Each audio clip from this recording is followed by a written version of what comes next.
जय गणेश देवा। माता जाकी पार्वती पिता महादेवा।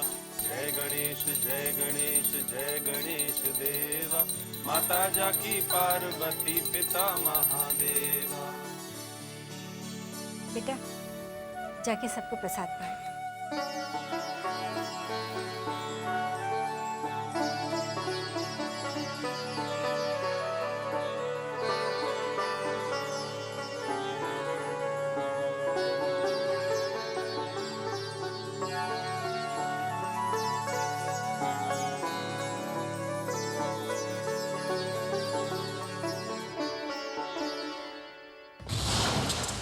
छोटी माँ प्रसाद। वाह सोनिया, तुम तो सचमुच तारीफ के काबिल बन गई हो। एक्टिंग करते करते काफी प्रोफेशनल हो गई हो तुम। छोटी माँ आप ही की स्टूडेंट हो, आपके साथ रहते रहते स्मार्ट तो बनना ही था। बट ऑफ कोर्स, लेकिन तुम तो मुझसे भी एक कदम आगे हो। ये सुबह सुबह पाठ पूजा, प्रसाद, आरती, अमेजिंग। इंसान को धोखा देते देते तुम तो अब भगवान को भी धोखा देने लगी।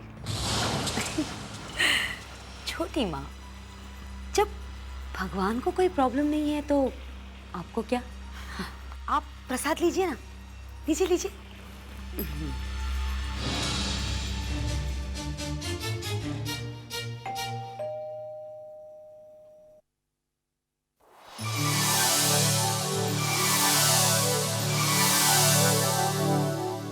हाँ जी कहिए, किससे मिलना है आपको? अपनों से। भाई साहब ये घर अपनों से ही भरा हुआ है। आप ये बताइए कि आपको किन अपनों से मिलना है? मैंने कहा ना आपसे, मुझे अपनों से मिलना है। आंटी, अंकल, आंटी कहाँ हैं आप लोग? बाहर तो आइए। यश भैया, नंदिनी भाभी बाहर तो आइए ना। आदित्य, वेयर आर यू यार? कम आउट ना। सिया, अरे सिया बाहर तो आओ ना। कहाँ हो तुम लोग? संजय,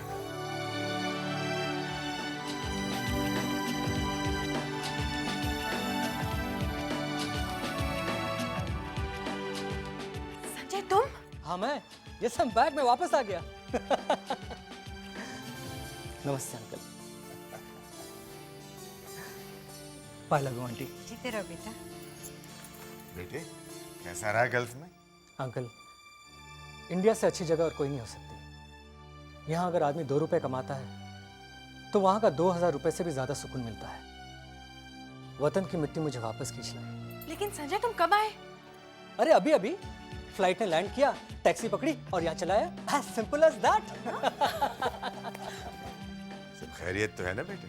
हाँ अंकल, अपनों के बीच में आ गया हूं मैं। अब सब कुछ ठीक हो जाएगा। सच अंकल, मैं किसी को भी नहीं भूला। वहां जाकर मुझे यह एहसास हुआ कि जो खोकर मैं पाना चाहता हूं उसकी कोई भी अहमियत नहीं है। बस उस दिन से वापस आने की कोशिश कर रहा हूं। अरे अरे आदित्य, आदित्य कहाँ है? यश भैया, नंदिनी भाभी कहाँ हैं आप? सिया, वो लोग घर पर हैं ना? हाँ। शायद वो लोग मेरी आवाज भूल गए। मेरी आवाज इतनी तो बदल नहीं गई है ना? सिया, उनका कमरा कहाँ पर है? वैसे उन्होंने मुझे ठीक ही कहा था कि संजय तुझे परदेस रास नहीं आएगा। बस वही हुआ, मैं आ गया वापस। उनके बात में बहुत दम है। मैं अभी आता हूं उनसे मिलकर। आप यहीं रुकिए। कौन हो तुम? आप यहीं रुकिए, मैं उनसे कहकर आता हूँ कि आप आए हुए हैं।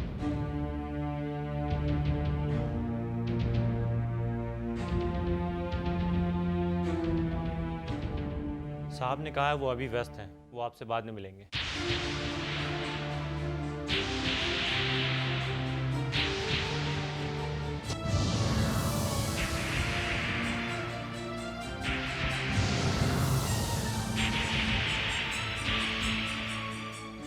क्या यश भैया ने ऐसा कहा? जी।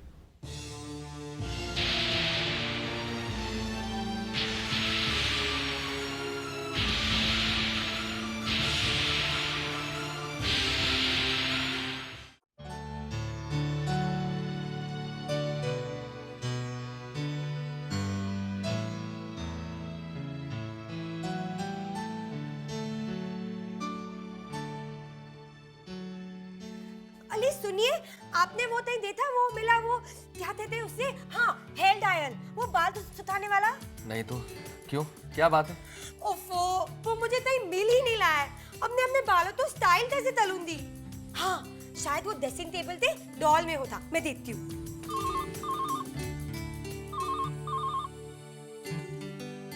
हेलो, कौन? संदीप, कहाँ है तू? मुंबई में? तू ऑफिस आ जाना। अरे आज ही यार। ये क्या कर रहे हो? क्या कर रहा हूँ? बात कर रहा हूँ यार। अपना संदीप है, संदीप, मेरा कॉलेज का जिगरी दोस्त। हाँ लेकिन अब आप कॉलेज में नहीं रहे, अरे आपका स्टैंडर्ड बढ़ गया है। वो मुझसे बात करना चाहता है, मुझे बात तो करने दो यार। अरे बाबा, लेकिन मैंने कौन सा मना किया है? उससे मिलिए, उससे बात भी कीजिए, लेकिन ऐसे नहीं। फिर कैसे? हाँ संदीप, वो तू मिलना चाह रहा था ना? नहीं वो क्या है यार, मैंने अभी अपनी अपॉइंटमेंट डायरी चेक की और अगले 6 दिन तक मैं बहुत बिजी हूँ यार। हाँ हाँ, तो तू एक काम करना यार, अगले हफ्ते मिलते हैं ना? हाँ हाँ, लेकिन आने से पहले एक बार फोन जरूर कर लेना। हाँ हाँ, एक बार सेक्रेटरी से भी चेक कर लेना, क्या है उसने कहीं वो अपॉइंटमेंट दे नहीं रखी हो किसी को। चल बाय। अरे वाह, ये हुई ना बात। अब आप लदले हो बिल्कुल। सोफिस्टिकेटेड। वही वही। अच्छा हुआ तुम वापस आ गए संजय, कम से कम हम एक दूसरे के करीब तो रहेंगे। हाँ सिया, शायद किस्मत भी नहीं चाहती कि हम एक दूसरे से ज़्यादा देर तक दूर रहे। इसलिए देखो ना, मैं जब भी तुमसे दूर जाता हूँ वापस तुम्हारे पास चले आता हूँ। 6 महीने तक भी दूर नहीं रह पाया मैं तुमसे। हाँ, और मैं भी यही चाहती हूँ कि तुम जहाँ भी जाओ मेरा प्यार तुम्हें हमेशा मेरी तरफ खींच खिलाए। हाँ सिया, शायद इसी वजह से मैं तुम्हारे पास वापस चला आया। नहीं तो तुम मुझे जानती हो ना, नागपुर से कितना पुराना रिश्ता है मेरा। पुरखों की जमीन है वहां पर, मेरी जड़ें भी वहीं पर है। कहीं और मुझे सुकून भी नहीं मिल सकता। लेकिन मेरी माँ ने मुझे फोर्स किया कि मैं वापस यहीं पर अपना एक छोटा मोटा बिजनेस शुरू करूं।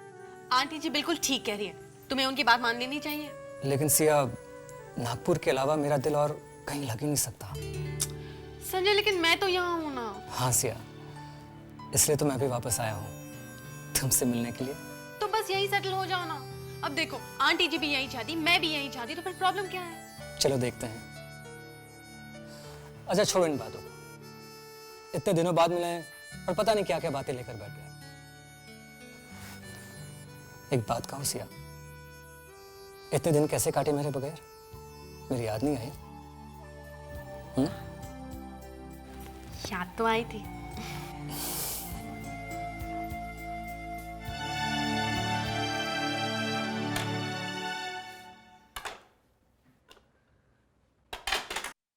क्या हुआ? ओफो, क्या है ये? खाना है और क्या? अजमेला, मोहन, ए बेबी जी, क्या है ये? मैं पूछती हूँ क्या है ये? बेबी जी खाना है। बीबी जी, आज से तुम मुझे बीबी जी नहीं बल्कि मैम बोलो दे। और ये थाना है। बेबी जी, मैम मैम मैम, पहले बैंगन का भरता तो कितना पसंद हुआ करता था आपको। ये बैंगन का भरता, पीली दाल और जीरा राइस नहीं चाहिए। ये इतना एलएस है। एलएस? एलएस क्या होता है? इतना भी नहीं पता आप तो? एलएस मतलब लो सोसाइटी। आज से हम हिंदुस्तानी खाना नहीं खाएंगे। इसमें इतना मसाला और तेल होता है, यहाँ आते इनका कोलेस्ट्रॉल लेवल भी कितना बढ़ गया है। इसलिए हम कॉन्टिनेंटल खाना खाएंगे। तुम्हें बनाना आता है या नहीं, या दूसरे शेफ तो बुलाऊं? हाँ हाँ, बना सकता हूँ, सब कुछ बना सकता हूँ। ठीक है, तो तुम कॉन्टिनेंटल बनाते लेते आओ। बनाता हूँ। हेलो नंदनी, लेकिन ये कॉन्टिनेंटल खाना हम सब कॉन्टिनेंट में रहने वाले खा पाएंगे ना? यश, अगर ये हाई सोसाइटी के तौर तरीके सीखने हैं तो ये खाने की आदत भी डालनी होगी।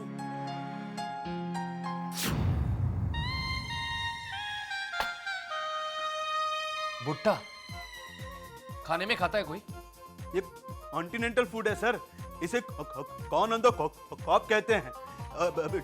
डेलिकेसी है यहाँ की, इसे चीज सॉस में डिप करके खाते हैं सर।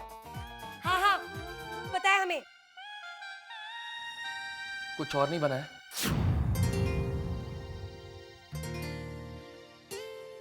ये क्या है? भुने हुए आलू? क्या मैं कोई खेतों में काम करने वाला आदमी दिखता हूं जो ये खाऊंगा? अरे ये भुने हुए आलू नहीं है, इसे एक पोटैटो कहते हैं। Bake jacket potato. हाँ, कॉन्टिनेंटल खानों में इसके बगैर तो कोई खाना होता ही नहीं है। अब ये बीमारों वाली सब्जी किसने बनाने को बोली तुम्हें? अरे कॉन्टिनेंटल फूड में तुम 2 ही मसाले पड़ते हैं, एक नमक और एक काली मिर्च, और काली मिर्च भी यहीं से वहां जाती है, और दूसरा कोई मसाला लोग डालते ही नहीं है। इसका नाम भी सुनने जैसा है, वेजिटेबल पटा। हेल्थ के लिए ये सब वेल्थ है जी, ये सब खाने के लिए आप तो टेस्ट डेवलप करना पड़ेगा। ये क्या है? रोटियां नहीं है जो आज ये ब्रेड खानी पड़ेगी? कॉन्टिनेंटल थाली में रोटी के बजाय ब्रेड ही सर्व करते हैं, इसे कहते हैं होल व्हीट ब्रेड। यानी कि चोकर वाले आटे की? बिल्कुल।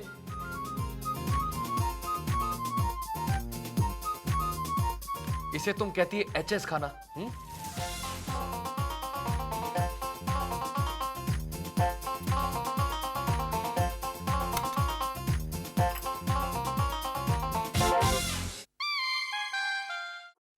ये लो सिया, ये तुम्हारे लिए है। ये क्या है भैया? अरे गिफ्ट है, लो। गिफ्ट? लेकिन क्यों? आज मेरा बर्थडे थोड़ी है। मालूम है मुझे। ये रक्षाबंधन का बिलेटेड गिफ्ट है। क्या भैया? हर भाई रक्षाबंधन पर अपनी बहन को कुछ देता है, और ये बहन का हक होता है कि नहीं? हाँ। तो लो, खोलो इसे, जल्दी से बताओ मुझे कैसा लगा। यूएस से वैसे ही आते आते देर हो गई है। यूएस से? हाँ। भैया क्या लेकर आए आप? Wow, it's beautiful. भैया बहुत खूबसूरत है, मुझे बहुत पसंद आया। Thank God. मुझे वैसे तुम्हारी चॉइस नहीं पता थी, मैंने तो बस ऐसे ही खरीद लिया। भैया ये क्या है?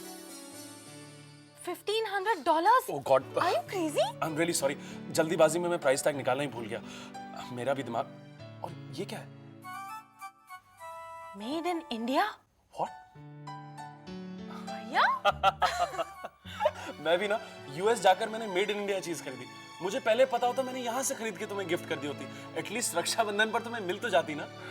भैया आपने मेरे लिए इतना सोचा, यही बहुत है। Thank you very much. ये थैंक यू मेरे साथ नहीं चलेगा। तुम मेरी इतनी प्यारी बहन हो, इतना तो कर ही सकता हूँ ना मैं तुम्हारे लिए। थैंक यू भैया। सॉरी।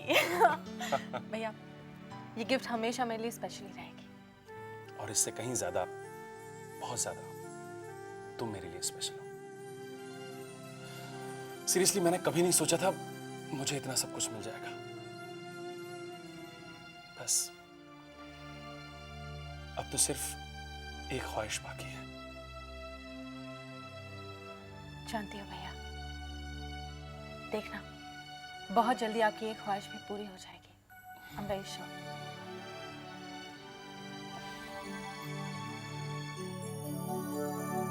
मैं आतिश की इस ख्वाहिश को कभी पूरा होने नहीं दूंगी, चाहे कुछ भी हो जाए।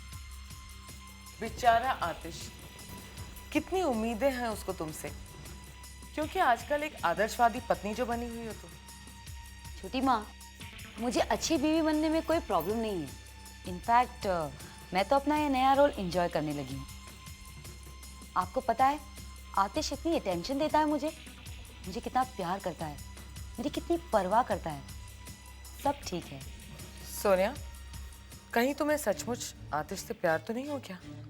छोटी माँ, मैं चाहती हूँ उसे, लेकिन उसका मतलब ये नहीं कि मैं उसकी हर फेयर अनफेयर डिमांड्स को पूरा करती रहूंगी। अब आप ये बच्चा पैदा करने वाली बात देख लो, कितना अनफेयर है अपनी एक्सपेक्टेशंस को दूसरों से पूरा करवाना। यही तो प्रॉब्लम होती है, जरा सी उंगली दो पूरा हाथ थामने की कोशिश करते हैं। छोटी माँ, मैं आतिश की इस एक्सपेक्टेशन को कभी पूरा होने नहीं दूंगी। मैं जानती हूँ कितनी मुश्किल से, कितनी मेहनत से अपना फिगर मेंटेन करके रखा हुआ है मैंने। अब उसके लिए बच्चा पैदा करके मैं अपना फिगर तो नहीं खराब करना चाहती। आतिश तो ये भूल ही जाए कि मैं कभी उसके बच्चे की माँ बनूंगी। It's impossible.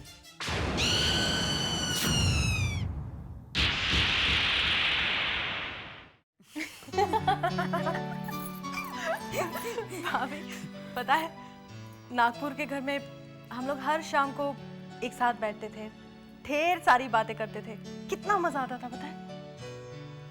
हाँ, उसका अंदाजा हो रहा है मुझे। यहाँ एक दूसरे के साथ बैठने में कितना वार्मथ मिलता है। पहले तो मैं जिन लोगों के साथ इवनिंग स्पेंड किया करती थी, वो लोग मुझे अभी कितने फेक लगते हैं। कहने को तो हम एक दूसरे के दोस्त थे, मगर हमेशा हमेशा एक दूसरे को नीचे दिखाने पे तुले हुए रहते थे। अगर किसी एक के पास डिजाइनर लेबल ड्रेस हो ना, तो दूसरे के पास वो नहीं होनी चाहिए, वरना वो ड्रेस की होने की कोई वैल्यू ही नहीं रह जाएगी। कितना अजीब होगा वो लाइफस्टाइल ना। सिया, सरप्राइजिंगली वो सब उस वक्त मुझे बहुत नॉर्मल लगता था। पता है मुझे अजीब सा क्या लगता था? क्या? नहीं, जाने दो। अरे बताइए ना भाभी। नहीं, भाभी बताइए ना। तुम। मैं? हाँ, तुम बिल्कुल मुझे अजीब सी लगती थी, बिल्कुल एबनॉर्मल। बहुत यू मीन नागपुर का in small town girl down market, है ना भाभी? नहीं, वो नहीं, बताऊं, एकदम चुड़ैल। हाँ? भाभी, अच्छा मेरी बारी। मैं आपको बताऊं आप मुझे पहले कैसे लगती थी? नहीं, प्लीज, मुझे इस बारे में बिल्कुल कुछ भी नहीं सुनना है। I just don't want to hear anything. अरे वाह, आपको सुनना ही पड़ेगा। अब तुम मुझे एम्बैरस करना चाहती हो तो बता दो। भाभी पता है आप हमें पहले कैसे लगती थी? आप हमें पहले एकदम अकेली और दुखी लगते थे। रियली? रियली? तुम्हें ऐसा नहीं लगा कि मैं बहुत ही खूसट हूँ? You know those fast kinds, चालू, बिल्कुल ही इररिस्पॉन्सिबल, गैर जिम्मेदार। भाभी मुझे लगता है आज आप एकदम सेल्फ कन्फेशन के मूड में हैं। Yes, you said it right.